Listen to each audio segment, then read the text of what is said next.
Good morning, good afternoon, good evening, whichever works for you. Welcome to Chapter 2. We're going to be talking about courts and alternative dispute resolution, which is really just alternatives to going to court.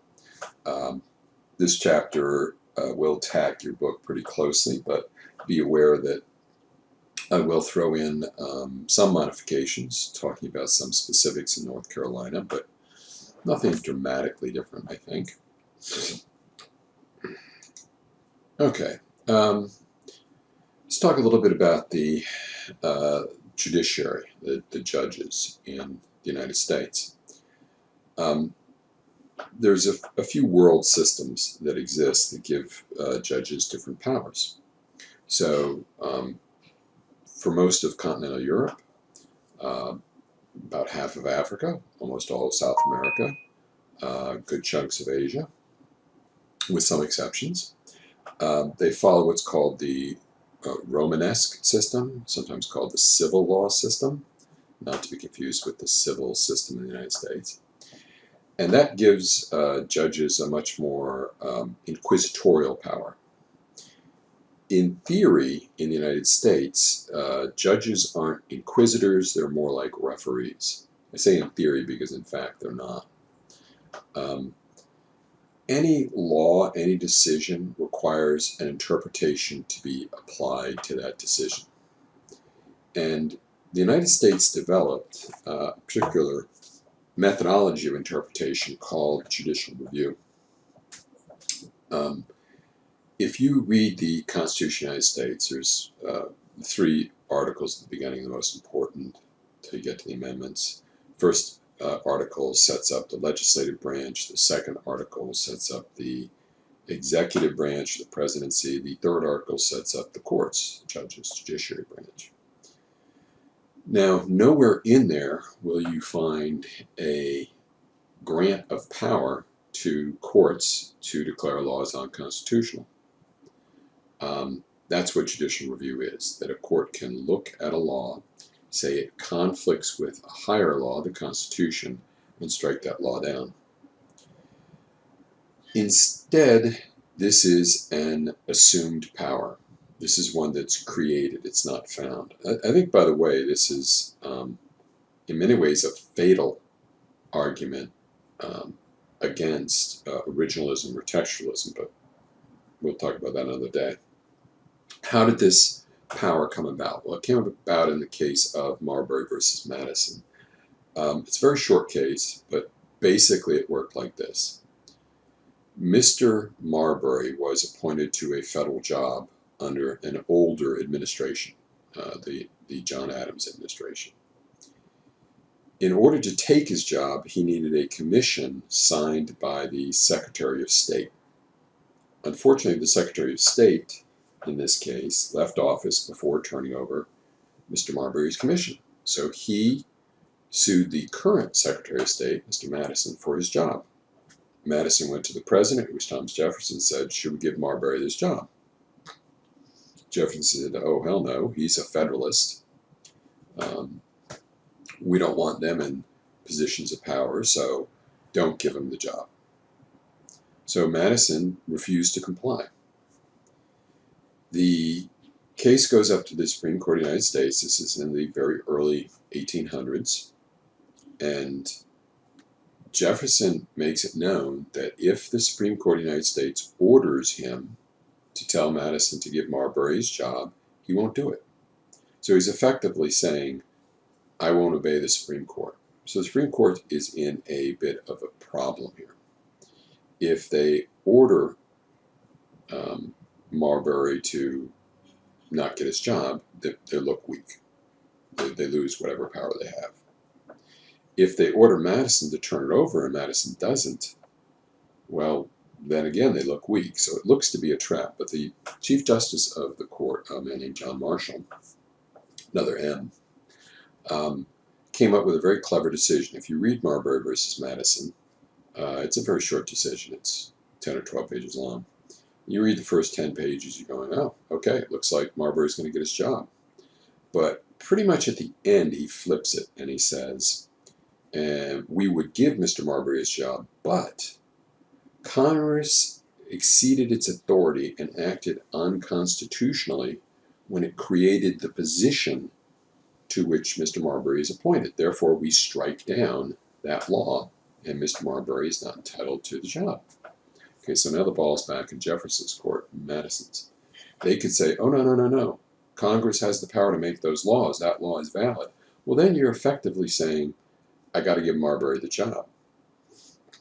Or you can say, yeah, you're right, which is what they decided to do. But that implicitly recognizes that the Supreme Court can declare a law unconstitutional, which is exactly what happened. Now, the court didn't declare a lot of laws unconstitutional for the first 100 years, just a handful, really. One or two, the Gibbons v. Ogden decision, a couple of those in the early 1800s. And then the next big one would be a terrible decision called Dred Scott.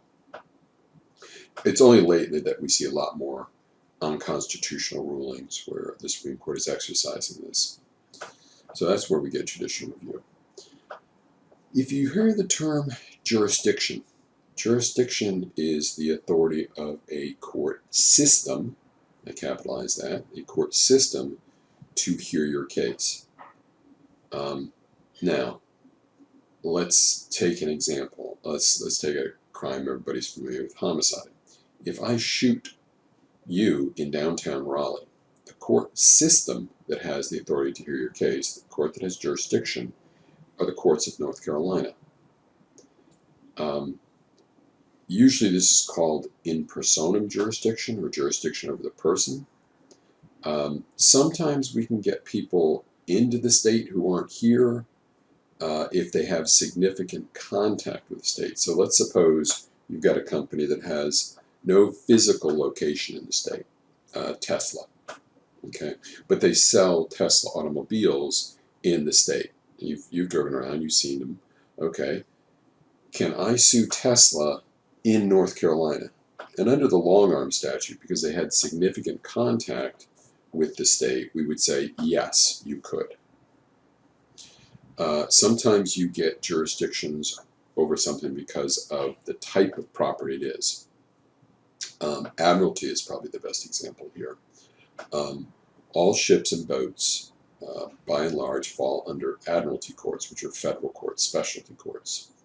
You can have jurisdiction over subject matter, which is the general theory or idea you're talking about.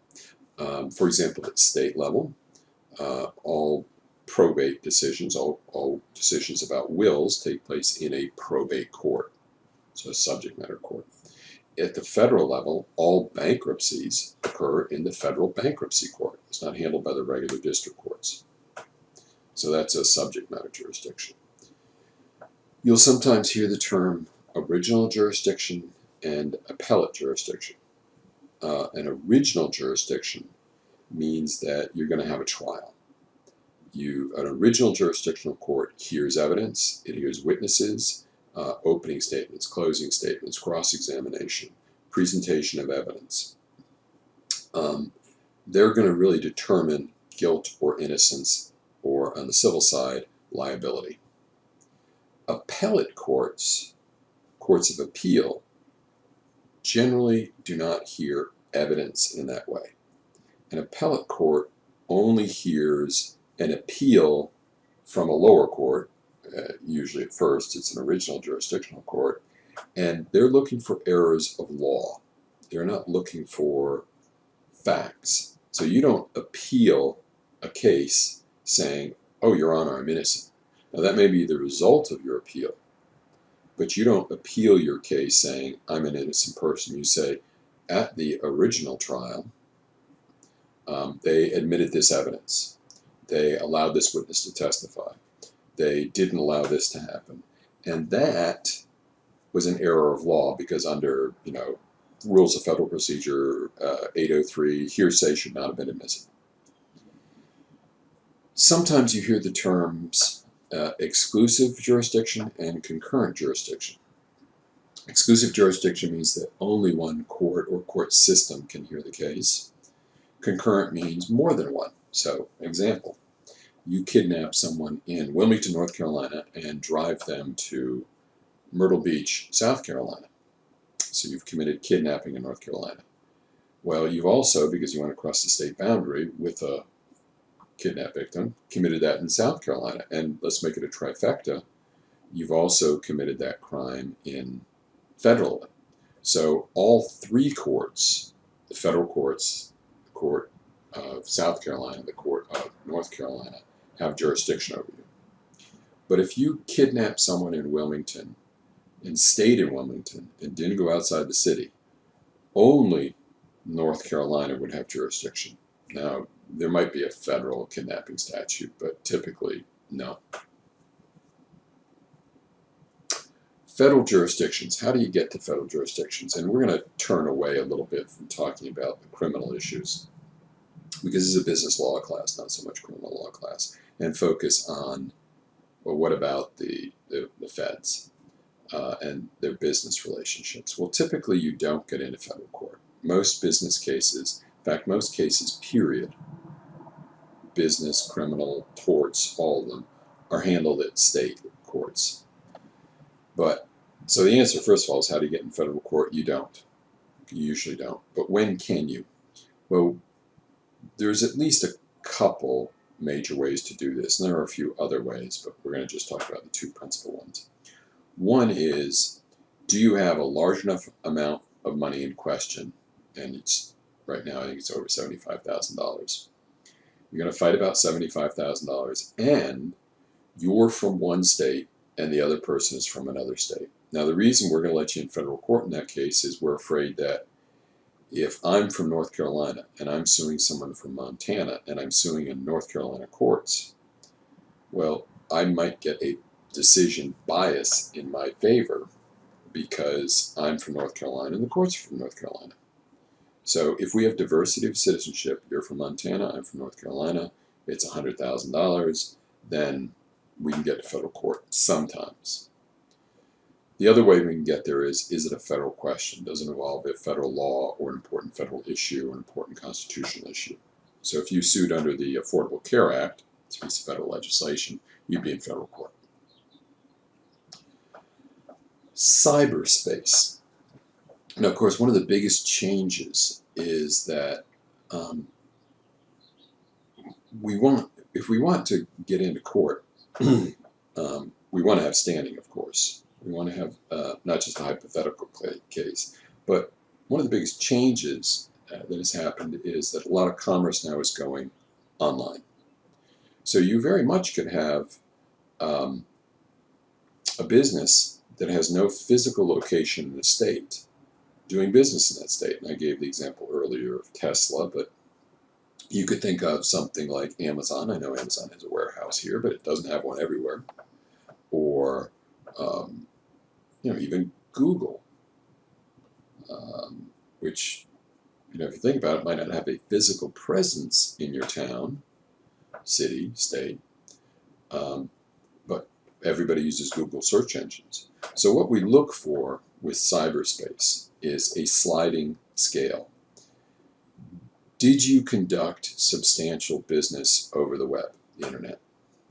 And if it's just a single incident, if you got on eBay and sold one Pokemon card for $5 to someone in Montana, that's not really going to give jurisdiction to Montana courts. But if you had a Pokemon store and you were selling all over the United States, yeah. So we also look at, did you passively advertise or actively advertise? Did you go out and seek individuals, really try to get into the local marketplace? That's going to give a way to have jurisdiction in that marketplace. All right, having established jurisdiction, let's talk about venue. Remember, I said if you shot someone in downtown Raleigh, the correct jurisdiction were the criminal courts of North Carolina. If you killed them, though, which particular court would you be tried in? Now, the particular court inside the system is your venue. So, if you killed someone in Raleigh, jurisdiction is the North Carolina courts. Venue is Wake County Superior Court. If you killed the President of the United States, it would be concurrent jurisdiction. We talked about that already. And then if you look for venue, proper venue would be district court because the feds don't have a superior court. The U.S. District Court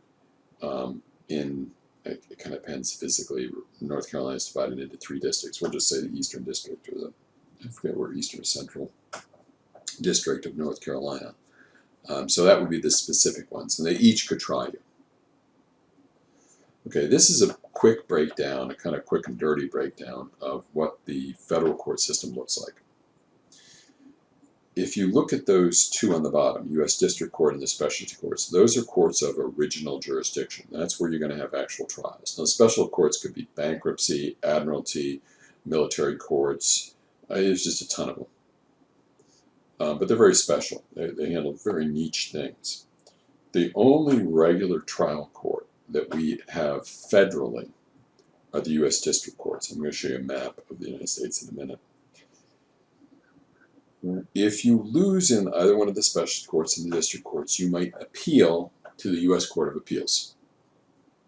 That's sometimes called the circuit court as well, because the United States is divided into different circuits. Again, I'll show you a map in a second. At the top of this is the most important court, the biggest of the big dogs, the United States Supreme Court. What's the federal court system like? Well, federal court judges are appointed typically for life. There's some debate about that. There's talk about trying to limit their terms somehow. We'll see if that's constitutional. The U.S. Supreme Court has 9 justices, but this is by tradition. It's entirely possible you're going to see a huge fight about this in the next 3-4 months. There are 9 justices. Those 9 justices, that number is not fixed by the Constitution. It doesn't say 9 in the Constitution. There has been more, there has been fewer. I think you very easily could see larger courts in the future for many, many reasons, kind of outside the scope of this class. The U.S. Circuit Court is your Court of Appeals. Now, it's been divided into different groups. Again, I'll show you a map in a second. And typically, it groups states together geographically. So here's the map. You'll notice that North Carolina is in the 4th Circuit Court, okay, which is a fairly important court. It's not the most important. Most important courts kind of depends on, like business courts, the 2nd's very important. If you're talking about energy or oil, the 5th. If you're talking about some, population-wise and social law, the 9th. And some of them aren't that important, to be honest. The 10th is not that important a court. The 8th is not that important a court. The 7th is somewhat important because it's got Chicago in it. The 1st, somewhat because it's got Boston. The 3rd, because it's got Philly. But those are the different circuit courts. And you'll notice that we're in the 4th district with West Virginia, Maryland, and it's North and South Carolina. But since there's a lot of people in North Carolina, we're 10th most populous state, 9th most populous state. They actually broke North Carolina into an eastern, middle, and western districts. And I believe we're in the eastern, but I won't swear to that. I'm pretty sure we're in the eastern.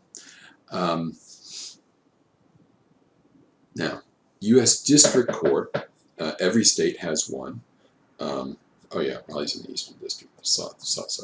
As I said, we're in the 4th Circuit with West Virginia, North Carolina, South Carolina, Maryland. Add Maryland to that one.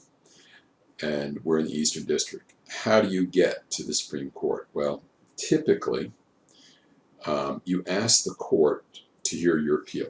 You go to the Supreme Court and say, we want you to grant a writ of certiorari, which means you're going to hear the appeal. A writ of certiorari, abbreviated a writ of cert, is an order by an upper court to a lower court to send its records up. It means they're going to hear the appeal.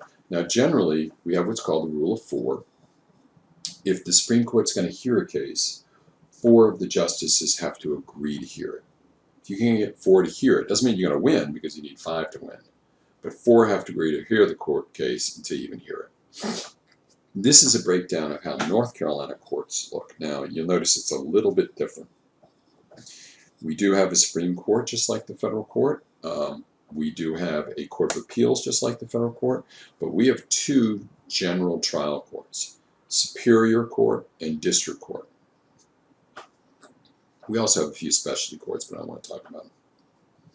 Your superior court handles felony cases, so important criminal cases, murder, rape, kidnapping, that would be tried in superior court.